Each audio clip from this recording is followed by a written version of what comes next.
Hi, everyone. I'm Keith Mathis with the Mathis Group. We are an ATP, a premier ATP with the Project Management Institute. Today on 7 Minutes to PM Mastery, we're going to talk about the PMP exam deep dive into conflict resolution strategies. Now, we're going to take each of those strategies and talk about those situations. Very common for the strategies to be on the test. It's listed in the exam content. And so you want to make sure that you understand when to use these and what's considered to be the best possible resolution for conflict, because if you're working in a team and you're working on a project, you're going to have some conflict. So let's start off with the percentage of the exam is about people. 42% of your exam is about people. Now, this is where conflict typically is set in. Is because it is about people, what happens is that you've got conflict, you've got teams. And so even though they say people, they're going to talk about all the different aspects of people. And conflict is obviously going to be a topic of that. Conflict's a team setting, is a common test setting for most of the questions. Conflict is typically dealt with by the team in agile settings and the project manager in a plan driven or traditional setting. Now, what will happen sometimes as you look at this is that you want to escalate some of it, but that's not typically the right answer. So don't escalate conflict to HR or to management or to the PMO. That's typically not the right answer on the test question. PMI really reinforces this idea that you are a responsible person and that the team has some authority, the project manager has authority, and that we confront the conflict at that level. Escalation is on the exam, but it is not something that you'll pick as your response. And so anytime they talk about escalation, that's probably not going to be your best answer. Yet in your real environment, you might be escalating everything to management if you're having problems with an employee or with a team member, or you might be escalating it to HR. And so don't pick those for the purpose of this exam. So 5 conflict strategies for the PMP exam. First one is withdraw, force and direct, compromise, smooth and accommodate, and then collaborate and problem solve. Most people will choose compromise as the best answer, and that's not the right answer on the PMP exam.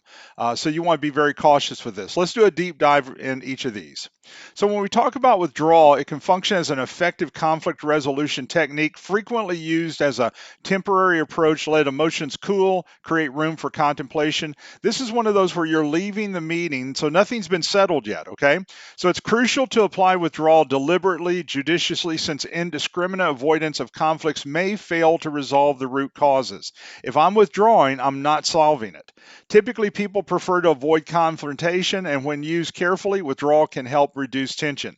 So don't automatically pick withdrawal just because you think, well, I wouldn't want to deal with that in the real world, and so I would withdraw. When they say, what would you do? Withdraw, you're not choosing what you would do, you're choosing what PMI would do in those circumstances. Withdrawal is typically done to let emotions cool down. Force and direct. This is one where someone who has power is coming in to make the decision. So the force and direct conflict style is marked by assertiveness and a direct manner of communication. People who adopt this approach typically focus on their own objectives, confronting conflicts openly with clear and decisive measures. So they're pushing their idea, force and direct. That's exactly what it means. Although this style can facilitate rapid solutions, there's no real team to this. And so it can disregard the viewpoints of others.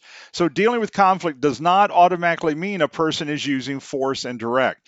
We had some folks in a boot camp, and they thought that if they confronted any kind of conflict, that was automatically force and direct. Force and direct, I'm not taking anybody's opinion into account. I'm making the decision. I'm calling all the shot. Nobody else is going to be part of this. That's more force and direct.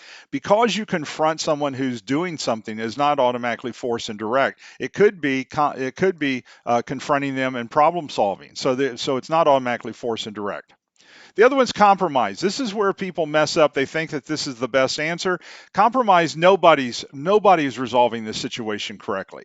So compromise, a conflict situation, involves both parties making mutual concessions to reach an agreement that's acceptable to everyone involved. It requires open communication, a willingness to understand differing perspectives, a focus on finding a balanced solution that addresses key interests while maintaining professional respect. This is not the best method for the exam and project, because we both are walking away with not exactly what we want, which could sabotage the project.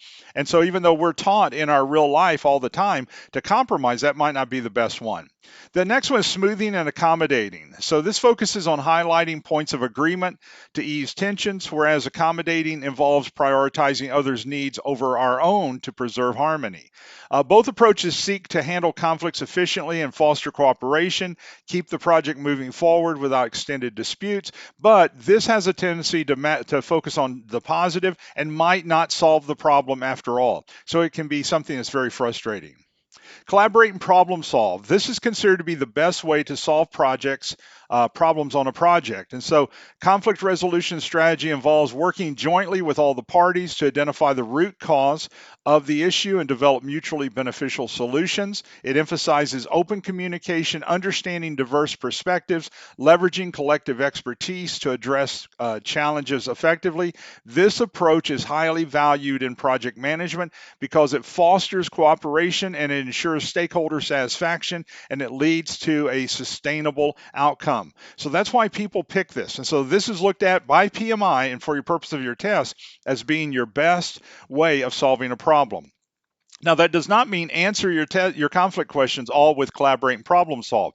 Read the question. They're typically putting a person in a situation and they're asking what would be the best method when it comes up. And collaborate would be one of those. And so watch your test questions very clearly and make sure you're picking up on the cues of each conflict strategy. So let me close out with this as we talked about conflict today. We're the Mathis Group out of Springfield, Missouri. We do virtual PMP boot camps every other month. We'd love to have you in a boot camp. Here's our information. If I can help you in any way, please contact me and I'll be glad to. Okay? Have a great day. Bye, everybody.